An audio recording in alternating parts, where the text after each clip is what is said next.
એક હતું સુંદરપુર નામનું ગામ. ગામ ભલે નાનું, પણ ત્યાંના લોકોના દિલ મોટા હતા. આ ગામમાં રહેતા હતા હરિભાઈ. હરિભાઈ આમ તો દેખાવે સામાન્ય માણસ, પણ એમણે જિંદગી આખી બહુ મહેનત કરી હતી.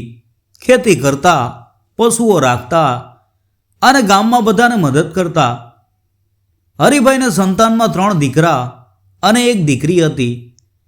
દીકરાઓના નામ હતા: મોટો દીકરો રમણ, વતલો દીકરો શંકર અને નાનો દીકરો કાળુ. દીકરીનું નામ હતું જયા. હરિભાઈની પત્ની એટલે કે આ બાળકોના માતા તો વર્ષો પહેલા ભગવાનને વાલા થઈ ગયા હતા. એટલે હરિભાઈએ મા બાપ બંનેનો પ્રેમ આપીને આ 4 બાળકોને મોટા કર્યા હતા. પોતાનું પેટ કાપીને પણ એમને ભણાવ્યા ગણાવ્યા અને સારી રીતે પરણાવ્યા. હરિભાઈ પાસે ગામની ભાગોળે 10 વીઘા જમીન હતી અને ઘરમાં થોડું ઘણું સોનું ચાંદી પણ હતું.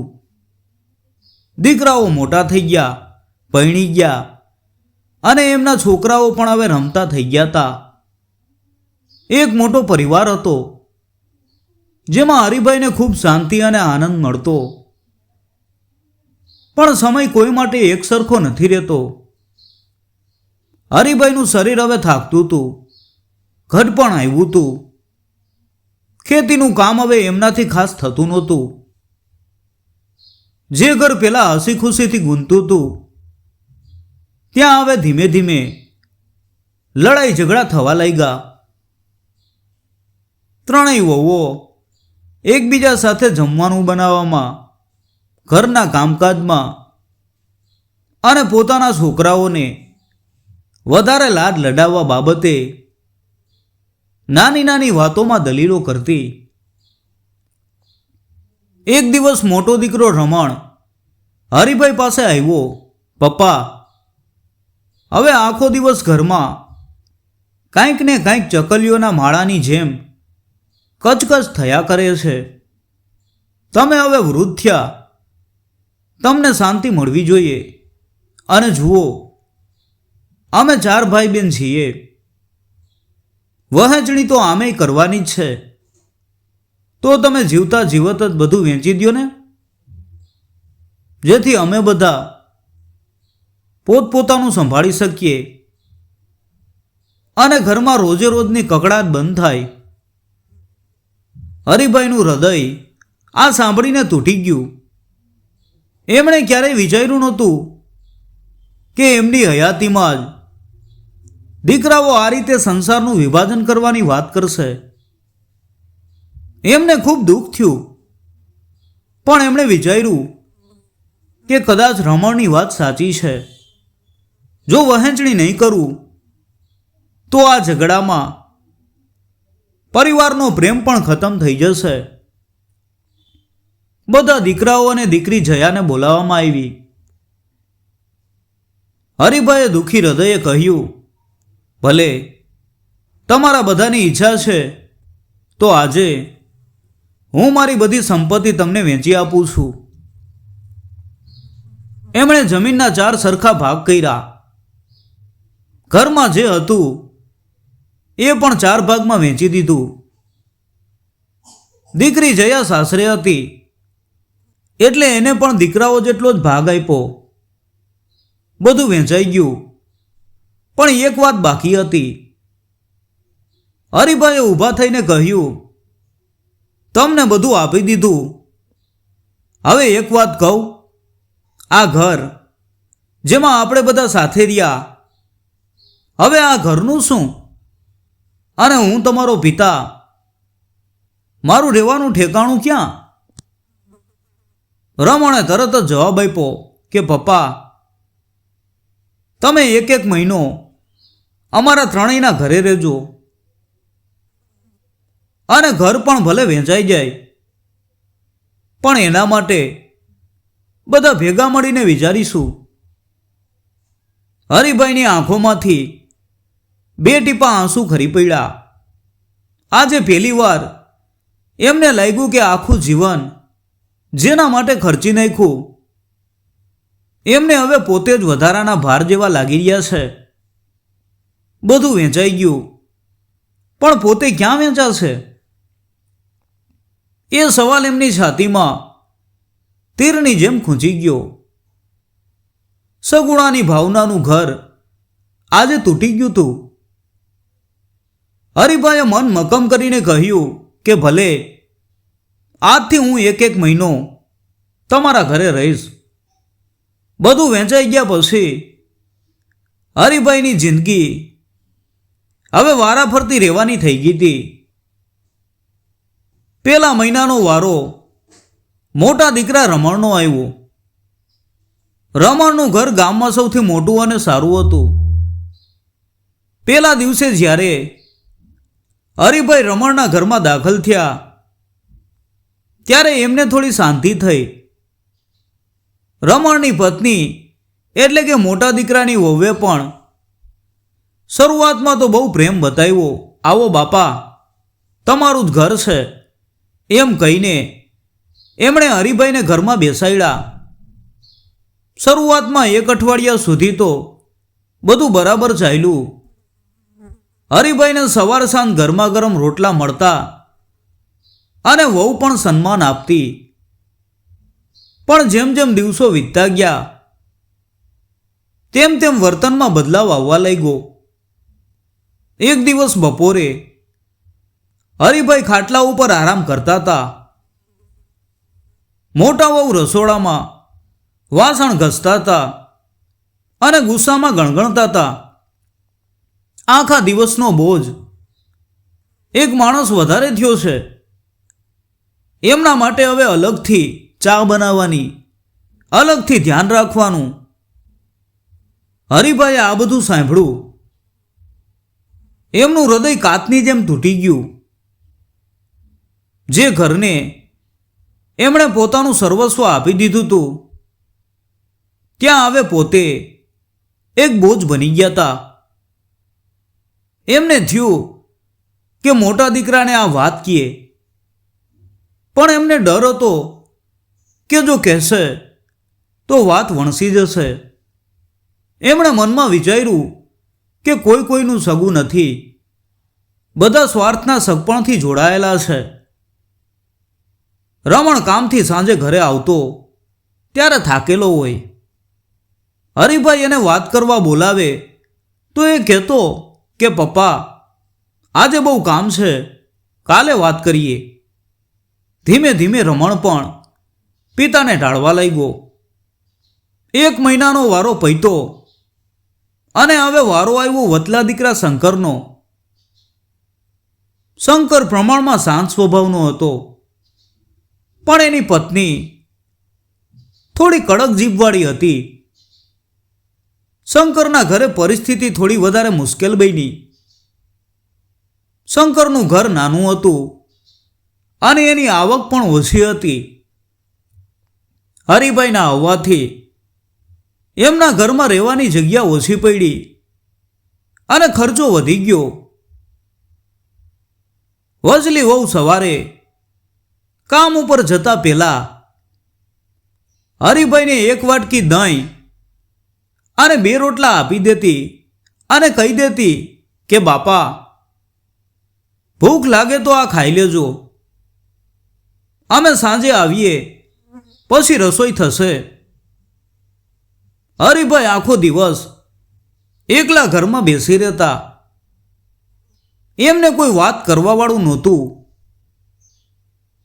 એમને પોતાના જૂના દિવસો યાદ આવ્યા, જ્યારે આખું ઘર હસી ખુશીથી ભરેલું રહેતું. એક સાંજે હરિભાઈને થોડો તાવ આવ્યો. એમણે શંકરને ધીમા અવાજે કહ્યું, બેટા શંકર, મને થોડું માથું દુખે છે, તું મને દવાખાને લઈ જઈશ? શંકરે ગુસ્સામાં આવેલા ચહેરે જવાબ આપ્યો કે પપ્પા, તમને શું થઈ ગયું છે? દવાખાનું કેટલું દૂર છે? જવું હોય તો વહેલી સવારે કહેવાય ને. અત્યારે મને થાક લાગ્યો છે. તમે આડોશી પાડોશી પાસેથી દવાની ગોળી લઈ લ્યો. હરિભાઈ આ સાંભળીને હબકી ગયા. જેને નાનપણમાં તાવ આવતો ત્યારે આખી રાત એમણે માથે હાથ ફેરવો તો એ દીકરો આજે એમની નાની બીમારીમાં પણ ધ્યાન આપવા તૈયાર નહોતો. હરિભાઈ ચૂપચાપ ખાટલા ઉપર સૂઈ ગયા અને ઓશીકું આંસુઓથી ભીનું કરી નાખ્યું. એમને સમજાયું કે આજે એમના દીકરાઓ માટે એમના પૈસાવાળા હતા, પિતા નહીં. બીજો મહિનો પણ પૂરો થવા આવ્યો. હરિભાઈનું હૃદય દુઃખી હતું, પણ મન મક્કમ હતું. હવે ત્રીજા અને નાના દીકરા કાળુના ઘરે જવાનો વારો હતો. હરિભાઈ જાણતા હતા કે આવનારા દિવસો કેવા હશે, પણ હવે એમની પાસે પાછા વળવાનો કોઈ રસ્તો નહોતો. એમની આંખોમાં અપાર વેદના હતી, જે દર્શાવતી હતી કે જીવનની આ કસોટી સૌથી અઘરી હતી. બે દીકરાઓના ઘરે મહિનો વિતાવ્યા પછી હરિભાઈનું શરીર નહીં પણ એમનું મન થાકી ગયું હતું. હવે વારો હતો નાના દીકરા કાળુના ઘરે જવાનો. કાળુ બધા ભાઈઓ કરતા થોડો વધારે સીધો સાદો હતો, એટલે હરિભાઈને થોડી આશા હતી કે કદાચ કાળુના ઘરે શાંતિ મળશે. હરિભાઈ પોતાનો નાનકડો સામાન લઈને કાળુના ઘરે પહોંચ્યા. કાળુના પત્ની થોડા ઉતાવળિયા અને ગુસ્સાવાળા સ્વભાવના હતા. કાળુનો પરિવાર નાનો હતો અને ઘર પણ બે ભાઈઓ કરતા સાવ નાનું હતું. શરૂઆતમાં તો કાળુ અને એની પત્નીએ હરિભાઈને સારું સન્માન આપ્યું, પણ 2-3 દિવસ પછી નાની વહુએ હરિભાઈને સંભળાવવાનું શરૂ કર્યું. એક સવારે હરિભાઈ બાથરૂમમાંથી બહાર નીકળ્યા ત્યારે નાની વહુ ગુસ્સામાં બોલી કે બાપા, તમને કેટલી વાર કહીએ છીએ કે પાણી ઓછું વાપરો. અમારે બધાને કામ ઉપર જવાનું હોય અને પાણીનો ઘડો આટલો જલ્દી ખાલી કરી નાખો છો. હરિભાઈએ ધીમા અવાજે કહ્યું કે વહુ, મેં તો થોડુંક જ પાણી વાપર્યું છે. વહુ મોટેથી બોલી કે થોડુંક? અમારા માટે તો આ ઘણું છે. તમને ખબર છે કે શહેરમાં માંડ પાણી આવે છે. જો તમને અહીં વધારે તકલીફ પડતી હોય તો તમારે મોટા દીકરા પાસે પાછા જવું જોઈએ. અમારે અહીં જગ્યા નથી. આ સાંભળીને હરિભાઈના માથે જાણે આપ તૂટી પડ્યું. એમને આટલા કડવા શબ્દો ક્યારેય સાંભળવા નહોતા પડ્યા. આ ઘર જે એમના પૈસાથી જ બનેલું હતું, ત્યાં આજે એમને વધારાના માણસ તરીકે ગણવામાં આવતા હતા. હરિભાઈ શાંતિથી કાળુની રાહ જોતા બેઠા. સાંજે કાળુ આવ્યો ત્યારે એમણે તેને બાજુમાં બોલાવ્યો. બેટા કાળુ, હરિભાઈએ થંભી ગયેલા અવાજે કહ્યું, તું અને તારી પત્ની ખુશ રહ્યો, પણ મને અહીં હવે નથી ગમતું. હું તારા મોટાભાઈ પાસે પાછો જઈશ. કાળુએ પિતાની સામે જોયું અને નીચું જોઈને ધીમેથી બોલ્યો કે પપ્પા, જુઓ, વાત એમ છે કે મારી પાસે જગ્યા ઓછી છે અને તમને ખબર છે કે વહુનો સ્વભાવ કેવો છે. મારાથી તમને બોલાય નહીં, પણ આમેય તમારો અહીં 1 મહિનો હવે પૂરો થવા આવ્યો છે. આ જવાબ હરિભાઈ માટે છેલ્લો ઘા હતો. એમનો નાનો દીકરો પણ એમની જિંદગીના વારા પૂરા થવાની રાહ જોઈ રહ્યો હતો. એમને સમજાઈ ગયું કે રમણ, શંકર કે કાળુ કોઈનું સગું નથી. સંપત્તિ વેચાઈ ગઈ અને એની સાથે જ પ્રેમ, સન્માન અને સગપણ પણ વેચાઈ ગયું અને ખતમ થઈ ગયું. હરિભાઈએ તે જ રાત્રે પોતાનો સામાન લીધો. કાળુ અને તેની પત્નીએ રોકવાનો કોઈ પ્રયત્ન ન કર્યો. હરિભાઈ ઘરના દરવાજાની બહાર નીકળ્યા ત્યારે રાતનો અંધકાર ફેલાયેલો હતો. એ અંધકાર એમના જીવનના સંબંધોના અંધકાર જેવો જ હતો. એમના મગજમાં એક જ વિચાર ઘૂમતો હતો કે હું ક્યાં જઈશ? ત્રણેય દીકરાઓમાંથી કોઈ હવે મને પ્રેમથી નહીં રાખે. દીકરી જયા દૂર સાસરે હતી અને એની પણ પોતાની જિંદગી હતી. હવે આ ઘરડા હાડકાનો સહારો કોણ બનશે?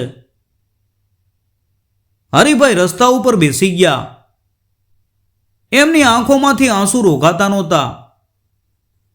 એમણે પોતાના દીકરાઓને રાજાની જેમ રાખ્યા હતા, પણ આજે એ જ દીકરાઓએ એમને રસ્તા ઉપર લાવીને મૂકી દીધા.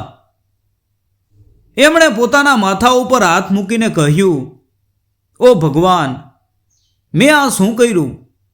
સંપત્તિ વેચીને મેં મારું પોતાનું સગ પણ વેચી દીધું.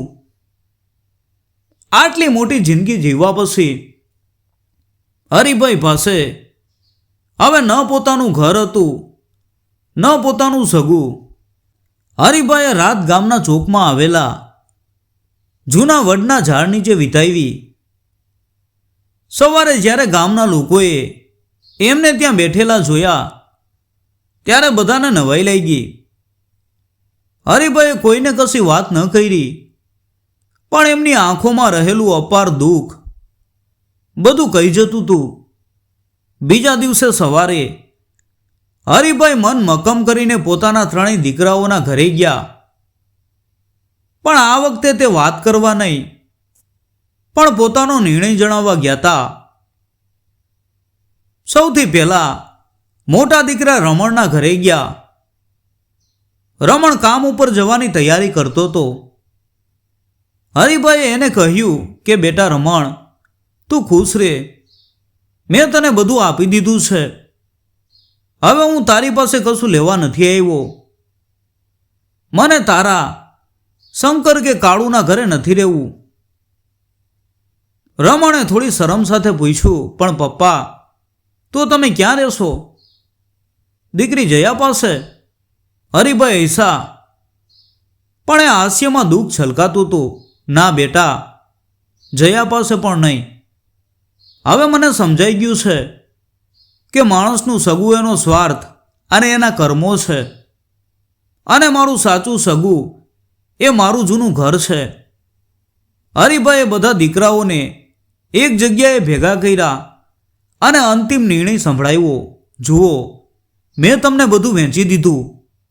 હવે મારું જૂનું ઘર, જેને તમે ત્રણેય વેચી નાખ્યું છે, એ પણ હું તમને આપું છું.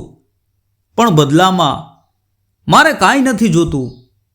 મારે ફક્ત આ ગામની ગૌશાળામાં રહેવા માટે એક નાનકડી જગ્યા જોઈએ છે.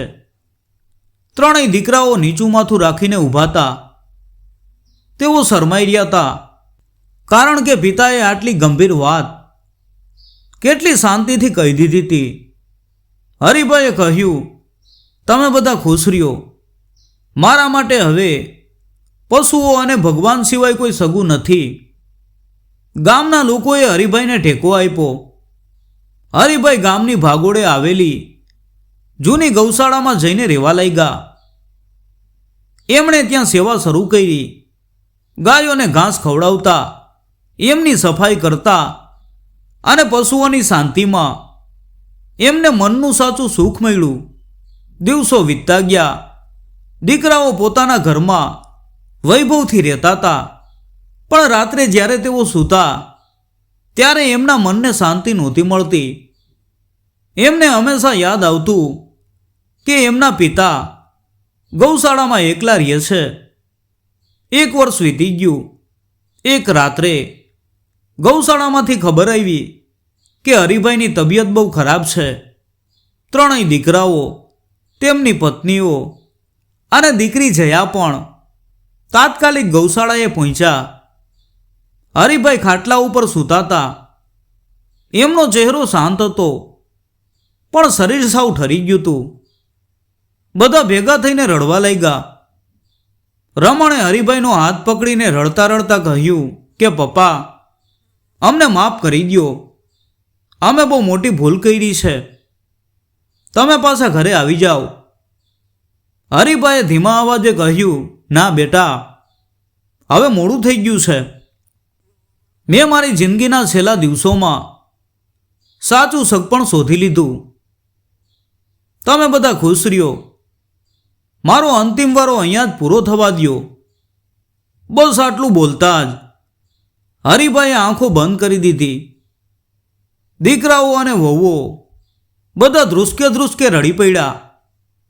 આજે એમને સમજાયું કે એમણે જે વહેંચણી કરી હતી એ પૈસાની નહીં, પણ સંબંધોની કરી હતી. એમને જે ધન જોઈતું હતું એ તો મળી ગયું, પણ એના બદલામાં એમણે પિતાના અમૂલ્ય પ્રેમ અને આશીર્વાદ ગુમાવી દીધા હતા. ગામના લોકોએ કહ્યું કે આજે હરિભાઈએ સાબિત કરી દીધું કે દુનિયામાં ધન પાછળ દોડનારાઓ એના માટે કોઈ કોઈનું સગું નથી. સગ પણ ફક્ત દિલથી જ હોય છે, લોહીથી નહીં.